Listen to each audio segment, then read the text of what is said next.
Hey guys, what's going on? My name is Tyler, and today we are going to be covering part 2, aka the final part of What If Beerus Woke Up Earlier. I know the series is very short, but I'm probably going to be doing a version where it's just part 1 and 2 combined, but that's going to be later in the future. And if you guys want to see the whole series a little bit earlier, don't worry, I'll just be making a playlist and I'll be linking that in the description. And be sure to leave a like if you are a Dragon Ball fan, and if you are new to the channel, subscribe as the majority of my viewers aren't subscribers, along with hitting the bell icon. Now with that being said, I'm just gonna shut up and I hope you guys do enjoy the video.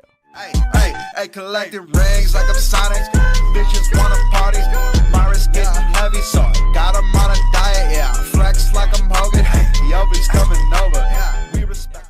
We start our story off with Goten and Trunks training in the Kai realm, and after shortly training with the Sea Sword, it would break, releasing the Elder Kai. After he's caught up with the other Kais as to what's going on, they would get their inner potential unlocked and be ridiculously powerful, Goten especially. These two were already far stronger than the Gohan who fought in the World Tournament, and now they just got amped even further. I forgot to also mention that Goten and Trunks would also recommend that they should bring Piccolo along, as Piccolo did mentor them throughout the 7 years, so I think it's only fair for them to also repay the favor by getting him an amp as well, and so he would also train with Goten and Trunks, unlocking his potential. While this was happening, Frieza would have been revived like in canon and trained for 4 months. Eventually, he would land on Earth with Goten sensing something off on Earth, and he and Piccolo use Kai Kai to go and check it out, with Trunks also being there as well, and they arrived to see Frieza. The other Z Fighters also arrived to, deal with the fodder.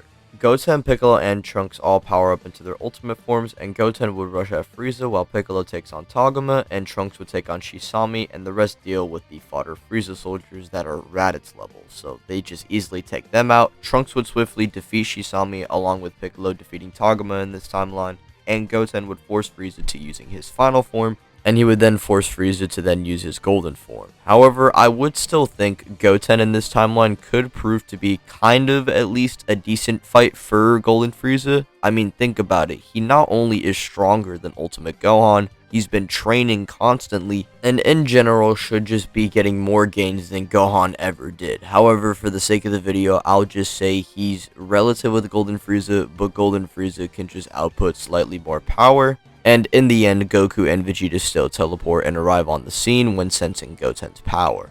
When they arrive, Vegeta would suggest to Goku that he would take on Frieza this time due to Goku not only taking on Beerus but also Majin Buu first. Goku would allow Vegeta to do this, and so now it's Vegeta's turn to show Frieza how strong he's gotten. Instead of Frieza being stronger than Goku and Vegeta, this time Vegeta and Goku would be stronger than Frieza, and Vegeta, not being arrogant this time, would just obliterate Frieza with the Gallic Gun. After this, the Universe 6 arc happens, with Goten replacing Majin Buu, and we have Goku and Vegeta still going into the time chamber, as they would be trying to break their limits since they have been at this consistent level of Super Saiyan Blue for a long time now. They would be stronger than their TOP selves in terms of, Super Saiyan Blue power, but they don't really have any transformations like Kaioken or Blue Evolution just yet. However, they should be pretty close to achieving it given the fact that they've been Super Saiyan Blue for years now. The two would train together with the intent of discovering new power, and both of them would discover their own. They emerge from the chamber with the beards, and the tourney is literally identical to in canon, except for Piccolo never getting eliminated by Frost, and so he just kind of powers through everybody up until it hit. Piccolo just gets bopped, and Goten would try and follow up, however he would get bopped as well, and this would then lead into Vegeta vs. Hit, which would be completely different from its canonical version. Vegeta would reveal his new limit-breaking power to Hit, and this would be the first time we see Blue Evolution in action. Vegeta by this point for sure would have learned this due to him being Super Saiyan Blue for years now, and Goku and Vegeta would use each other to break their limits, and this allows Vegeta to ascend. We know that Blue Evolution is relative to Kaioken times 20, while Hit had to adapt off of Blue Goku, and then a Kaioken times 10. So here Vegeta is actually way more powerful than Hit, and he manages to overpower his time skip and knock him out of the ring. Champa's Earth is still brought back, and the Universe 6 arc concludes. Now we would get into the Goku Black arc, or I guess in this timeline, the Vegeta Black arc, who still kills future Bulma and horrifies future Trunks, even worse than in canon, because he's literally seeing his own father murder his mother. Instead of waking up and initially trying to hit Goku, he would initially try to hit Vegeta thinking it's Vegeta Black, and he would explain what happened in his timeline, and Vegeta would spar with Trunks, slapping him in his SSJ form with ease. This leads into Vegeta Black arriving, with Vegeta combating him in his Blue Evolution state instead of Goku, who goes SSJ. However, it kind of balances out as Black Vegeta is based off a stronger Vegeta in this timeline, and so him getting beaten up by Blue Evolution Vegeta is only just going to be making him stronger, and Black would say this before being warped back into the future timeline.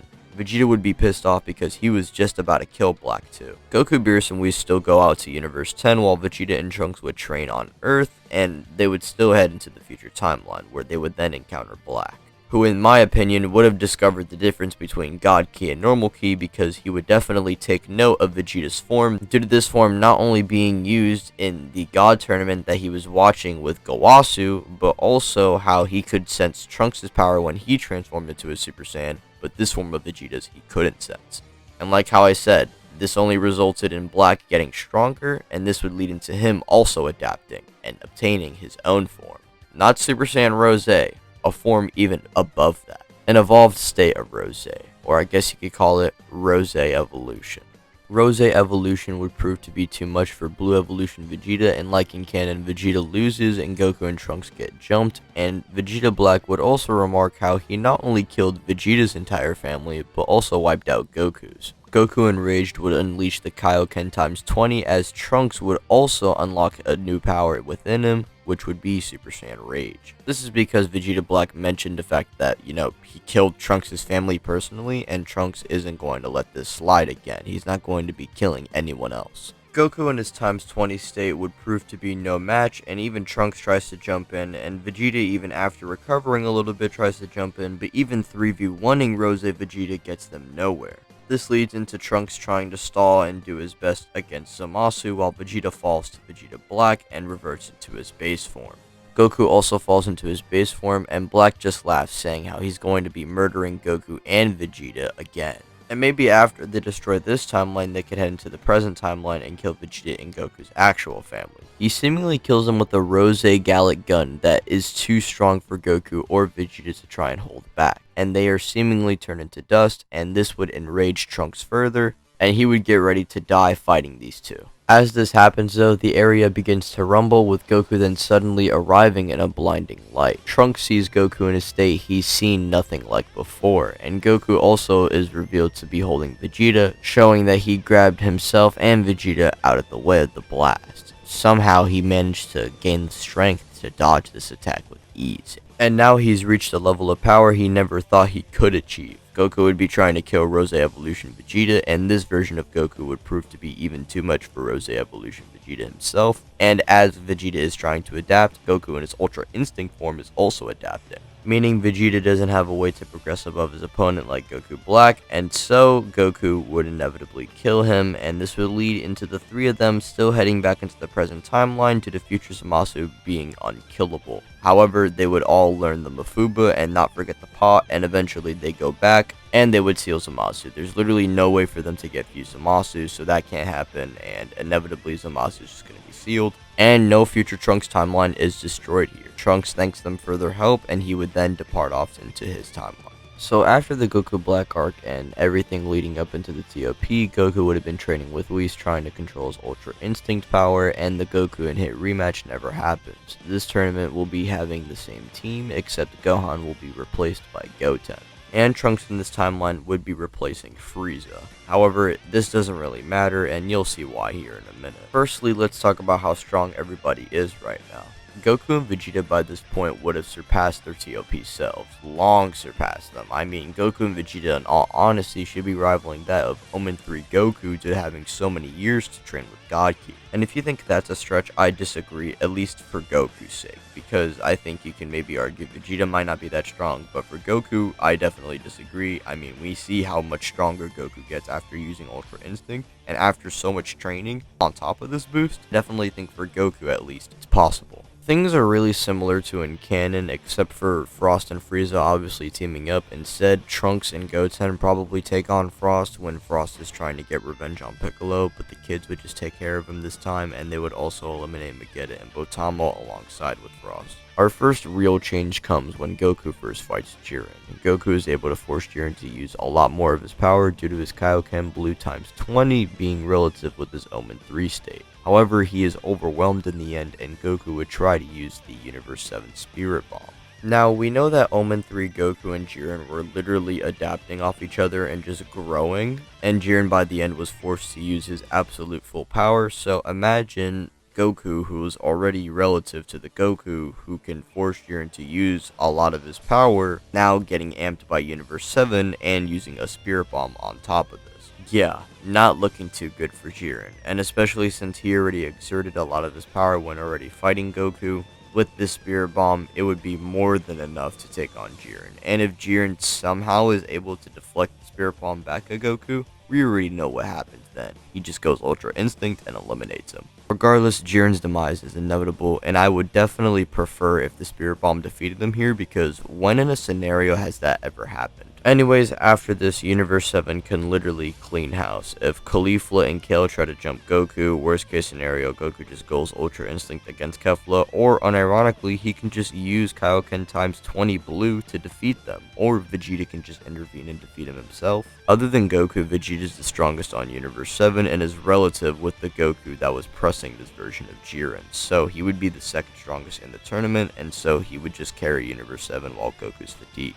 Toppo gets folded before he can unleash his god power, Dispo also gets eliminated, and even if Oniraza tries to form, Vegeta by himself can take him on, and not to mention we have other members like Android 17, Goten, Trunks, etc. Like, Universe 7 is not losing here, and as for Broly, well, Barry Blue just sets it up instead of Frieza, and Goku and Vegeta beat up Broly, so he can't further adapt. Paragus is never killed, and they just vibe on Vampa thanks to Goku.